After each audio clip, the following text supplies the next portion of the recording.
अस्सलाम वालेकुम जी, साराना का सलाम कबूल कीजिएगा। मैं भी हाँ, इमरान खान साहब से मुलाकात करके आ रहा हूँ और काफ़ी देर उनके साथ हमारी मुलाकात रही और इस मुलाकात में पौना घंटा रही मेरे साथ और दीगर साथी भी थे। और इस मुलाकात में तमाम जो पाकिस्तान के इस टाइम सियासी इश्यूज़ उन पे बात हुई। लेकिन सबसे ज़्यादा जो बात हुई वो अरशद शरीफ की शहादत पे और जो अब नई सिचुएशन सामने आई है जिसमें कामरान शाहिद साहब ने प्रोग्राम करके उनकी तस्वीरें और उनके जो पोस्टमार्टम रिपोर्ट वो शेयर की है। इस पे बात हुई। मैंने महसूस किया कि इमरान खान साहब खुद अभी इस बात पे हैरान हैं कि कामरान खान से ये सारा कुछ अचानक क्यों करवाया गया और वो अभी समझ नहीं पा रहे कि ये क्यों और कैसे हुआ। इस पे उन्होंने मुख्तलिफ साफ़ियों से भी बात की, उनसे उनका पॉइंट ऑफ व्यू लिया, सब ने अपनी अपनी मर्ज़ी की बात की। मैंने लेकिन खामोशी इख्तियार की क्योंकि जो लोग वहाँ पे जो कुछ कह रहे थे, मैं उससे कभी मुत्तफ़िक नहीं था। और ज़ाहिर है खान साहब की मौजूदगी में खान साहब के ऐसी दलीलें दी जा सकती हैं जो खान साहब के दलीलों के करीब हों और मैं ज़रा किसी और तरह की इस टाइम इस मौज़ू पे दलील रखता था, तो इसलिए मैंने खामोशी इख्तियार की। क्या दलील दी मैंने और मेरे ज़हन में क्या बात है इस हवाले से मैं इस पे आज आपसे बात करूँगा। देखिए, अरशद शरीफ की शहादत जो है, वो हम सहाफ़ियों के लिए बड़ी तकलीफ़देह है और हम ये समझते हैं कि हमारे लिए पाकिस्तान में सच बोलना और कुछ लोगों की मर्ज़ी के खिलाफ बोलना बहुत मुश्किल होता जा रहा है और हम एक समझ लें कि इस टाइम एक खौफ की दौर से गुज़र रहे हैं और कुछ लोग कहते हैं कि अरशद शरीफ के साथ जो हुआ वो बाकी बोलने वालों को हुआ नहीं है। लेकिन मेरा एक पॉइंट ऑफ व्यू थोड़ा सा इससे डिफरेंट है।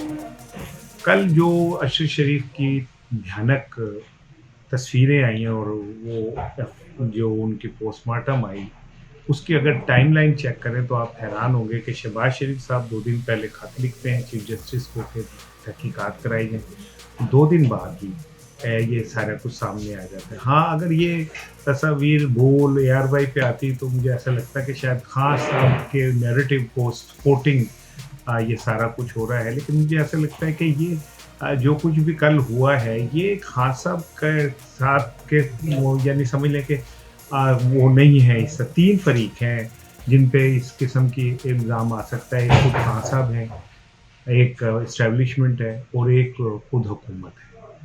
तो खान साहब का नैरेटिव और अरशद शरीफ के हवाले से जो है उसमें मैं जितना खान साहब को जानता हूँ 26 साल से, वो इस सतह पे नहीं जा सकते। ना वो इस क्रिमिनल माइंडेड है, ना वो इस तरह के साजिशी हैं, ना इस तरह के खौफनाक किस्म की प्लानिंग का सोच सकते हैं।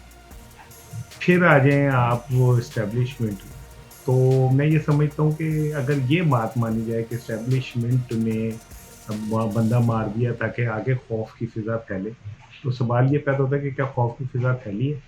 मैं तो नहीं समझता कि खौफ की फ़िज़ा फैली है बल्कि इश्ताल फैला है। तो ये तो किसी तरह भी वो नताइज वो नहीं है जो अगर एस्टेब्लिशमेंट के खातिर डाला जाए। मैं किसी को बेल आउट नहीं कर रहा, मैं तो अपनी दलाइल इस्तदलाल से बात कर रहा हूँ कि ये सब क्या है। बहरहाल मेरी जो साफियाना ऑब्जर्वेशन है वो ये है कि कल कामरान शाहिद साहब के प्रोग्राम में जो कुछ भी सामने आया है वो कहीं और किसी और को मैसेज है, किसी और के लिए वो सारा कुछ है।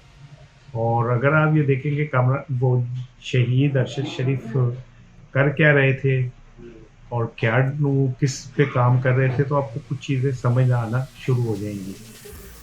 आने वाले दिनों में शहबाज शरीफ साहब जो हैं वो आर्मी चीफ साहब के नए नाम का ऐलान भी कर सकते हैं, एक्सटेंशन भी दे सकते हैं और भी इस तरह के बहुत सारे मामलात हैं, मामलात चल रहे हैं। तो ये सारी चीज़ें फिर इलेक्शन की तारीख है, इमरान खान ने लॉन्ग मार्च दोबारा शुरू कर दिया है। अब एमबीएस मोहम्मद बिन सलमान जो है वो इस्लामाबाद आ रहे हैं, उन्हीं डेटों में इमरान खान पहुंचेंगे। तो एक बड़ी खिचड़ी सी पकी हुई है और इन्हीं में शहबाज शरीफ साहब ने अपने भाई से जो इंस्ट्रक्शन ली है उसके बाद उन्होंने उसके ऐलान करने। तो मेरा ख़्याल है कि ऐलान बड़ा इम्पोर्टेंट है اور میرا خیال ہے کہ شباشر صاحب اور باقی لوگوں کے لیے بھی یہ وقت اتنا ہی کروشل ہے جتنا عمران خان کے لیے یا خود اسٹیبلشمنٹ کے لیے ہو سکتا ہے. تو ارشد شریف پہ جو تصاویر اور جو چیزیں سامنے آئی ہیں وہ دراصل میرا خیال ہے کہ کہیں اور کسی لڑائی کا حصہ ہے اور کسی اور کے لیے میسیج ہے. کس کے لیے میسیج ہے میں انشاءاللہ اپنے ویلاگ میں آپ سے ضرور ڈسکس کروں گا. السلام علیکم.